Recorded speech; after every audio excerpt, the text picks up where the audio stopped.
Na kami ngayon ng airport, kaso ang problema, sobrang lakas ng ulan, biglang bumuhos. Nandito kami ngayon sa kung saan pwede mong iwanan yung sasakyan mo ng ilang araw. Tapos, pagbalik mo, masusunduin ka na lang nila sa airport para pick-upin yung kotse mo rito. Medyo mas mahal ng konti, pero safe naman. Nakasakay na kami ng bus, papunta ng airport na. Ang lakas pa rin ng ulan. Ayaw huminto. Siguro hindi naman makakancel yung flight. Kahit ganyan kalakas yung ulan.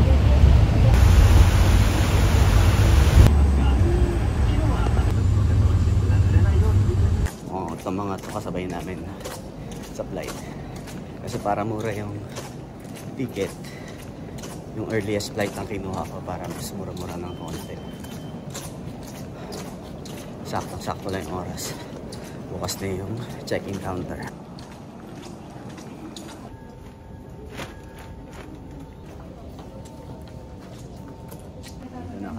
Boarding na kami. Ang flight namin, boarding time 6:55. So medyo madaming late na mga pasahero. Kaya malamang late ng konti yung flight.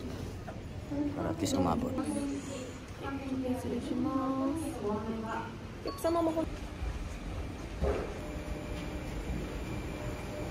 dito na, pasakay na kami. Papasok na ako ng aeroplano. Ang lakas pa rin ng ulan. Pero okay lang naman, hindi makancel yung flight.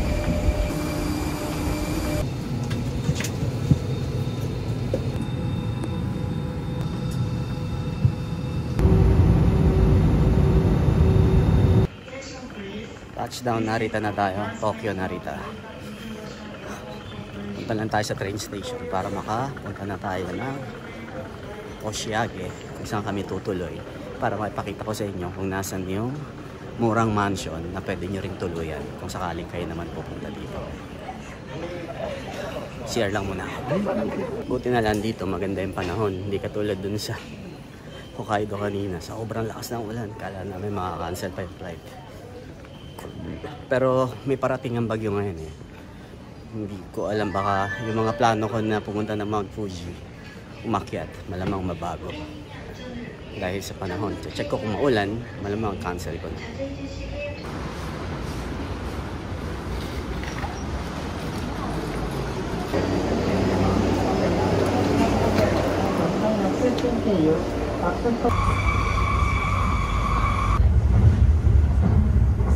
Dito na kami sa Oshiage Station.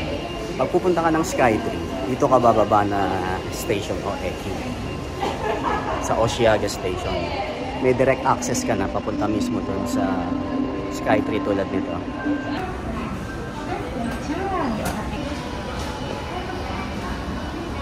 Nakalabas na kami sa building ng Skytree. Ito siya. Ayan. Ayan siya. Hindi pa nyo. So mula dito, papunta dun sa tutuluyan namin. Magta-taxi na lang kami kasi malapit lang naman yun. Magta-taxi na kami papunta dun hanggang dun sa bahay. Ay! Shimasu! Ay!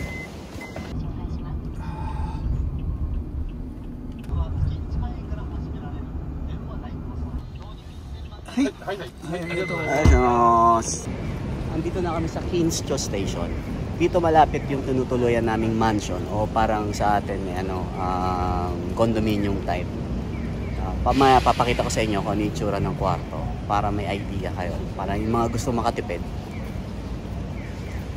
kapag nagpunta dito sa Japan, kasi mahal ng accommodation ngayon, may idea kayo. Wala dito sa main station, mga hanggang dun sa mansion o dun sa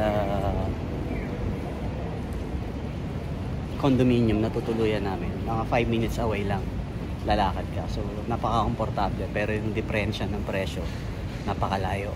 Kanina dun sa Hokkaido, ang lakas ng ulan, saka medyo malamig-lamig ng konti yung hangin. Pagdating mo dito sa Tokyo, ayan, maulap pero maaraw, pero ramdam na ramdam mo yung init, ang init ng panahon.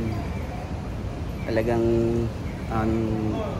kahit dito sa Tokyo, parang nasa Pilipinas ka na rin pagka summer time, pagka mainit. Nagkita na yung magtropa. Ano ni Tatang yan? Kaibigan ni Tatang yan. Yan yung may-ari ng tutuluyan namin. Dito meron sila tawag na senpai kohai. Ang ibig sabihin nun, etong kaibigan ni Tatang, yan ay kohay niya. So, ang turing kay Tatang niya, parang kuya o parang boss. Ganun ang turing niya. Sila habang naglalakad, papunta kami sa restaurant na kakainan namin. Walking distance lang. Napakalinis talaga dito sa Tokyo. Kahit ilang beses ka na nakapunta, kahit ilang beses na ako nakapunta dito, hindi ka magsasawang humanga sa ganda ng lugar, sa ayos. Kahit nasa main city ka, makikita mo yung kalinisan, yung kaayusan ng lugar.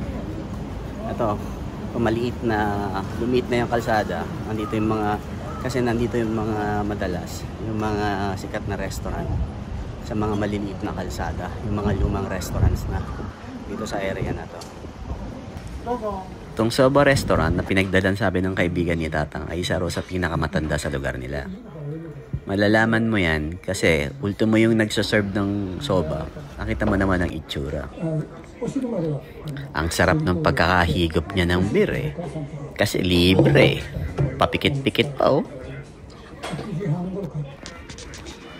Pero wala akong masasabi sa soba dito. Talagang yung lasa ng soba nila, authentic na authentic. Ano, nakita mo yung kakain, ang lalaki yung mata. Gutom na eh. Sige, hala, subo. Oh, kahit mainit. Sige, subo na ng subo. Oh, sige, oh, hala, loko. Kapasu-pasukan, oh. Kailangan bumaba yung kinain.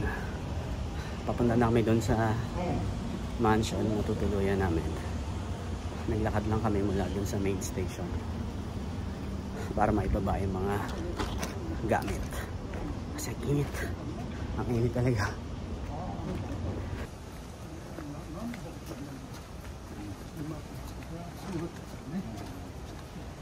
Asya, mating na kami. Punta kami sa lobby. Tingnan namin kung makukuha na yung susi. Pero ang check-in talaga 3 o'clock pa. Pero dahil nandito naman na siya, baka ibigay niya na yung susi para maibaba yung mga gamit. Ito nga pala yung tinutuluyan kong mansion type o ang tawag sa atin condominium type unit. Maganda rin dito kasi malapit sa X station. Kompleto naman siya katulad nitong Japanese style tatami room. Kasya ang hanggang 4 na tao.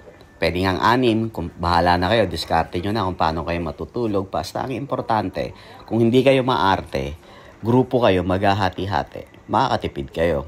Kasi nasa 7,000 yan lang ang per day dito. May sarili kang mga puton, higaan, may sarili kang lababo, maliit na lutuan, banyo, mga basic amenities na kailangan mo kapag nasa isang hotel room ka. Ganon din naman pag namamasyal ka naman dito sa Japan.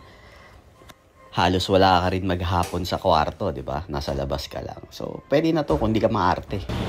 Walk mode kami ni Tatang. Papunta rin sa temple niya. So, sabi niya, kape lang daw muna kami saglit. Pagod na siguro.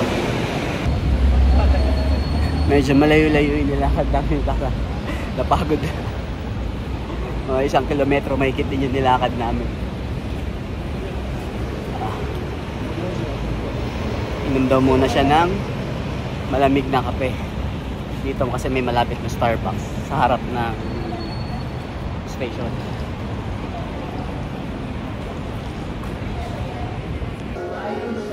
Kung makahigop ng kape, akala mo siya nagbayad. Lakad ulit. Sakay ulit ng taxi. Ito kasi isa sa pinaka-importanting pupuntahan namin. Pakay ni Tatang. Pupunta siya ron sa puntod ng tatay niya.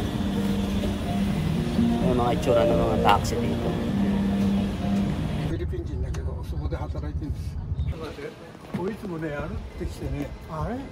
Otera muko desu ne. Hinahanap namin yung Otera o saan nakalibing yung tatay ni Tatang. Hindi niya na masyadong matandaan. Wala na sa isip niya kung saan kami pupunta. Nakita na namin kung saan yung puntod, saan nakalibing yung tatay ni Tatang. Ganito ang itsura ng sementeryo nila. Ang tawag nila rito ay Otera. Lahat ng kailangan mo nasa labas naman, tulad ng mga insenso, may sariling sindihan. Kailangan mo nalang magbayad at maghulog ng pera. Pag may insenso ka na, pwede ka nang kumuha ng bucket na lagayan ng tubig para mahugasan mo yung puntod ng mga mahal mo sa buhay. Lahat ng nakalibing dito, kung mapapansin mo yung mga bucket, may mga pangalan. Yan yung mga pangalan ng lahat ng nakalibing dito. Lahat ng kailangan mo ng gamit sa paglilinis ng puntod, meron dito basahan, walis. May kasama na rin siyang bulaklak na pwede mong ilagay pagkatapos mo maglinis ng puntod.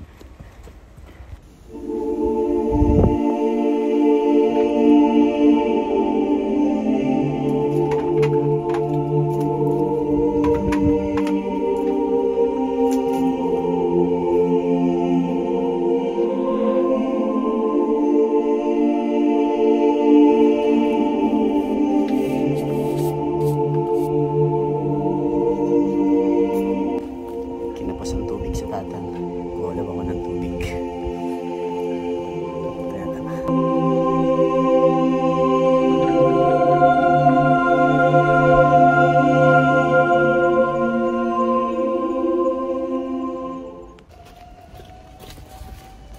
Kore mo, こっちの毎月払いますか？毎月払うの。払うの？うん、一年で2回。1年2回。うん。で、一つ大体いくらぐらいですか？あ、違います。この多分お寺のこれですか？これ作るの？はい。やっぱりね、これでね、多分300万400万。うん、多分ね。そんな高いの？高い。グラウンドもあるだろ？はい。これだけ？そうこのちっちゃいのに。ちっちゃいの、この石が多分これで150万か200万するか。すごいね。高いですよね。Dito daw, mga pinsan niya ang nandyan. Wala sigurong dumalaw, kaya nililinis na rin niya.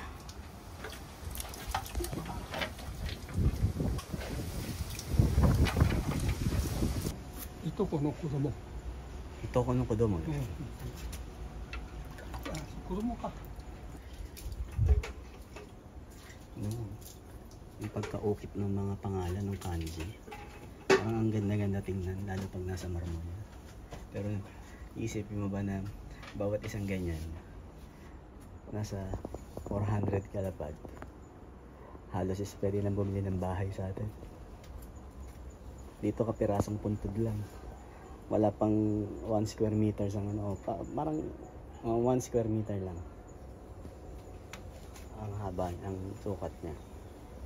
Mission ni Tatang, nadalaw niya na yung tatay niya, mga kamag-anak niya. Tapos na ang mission niya, uwian na.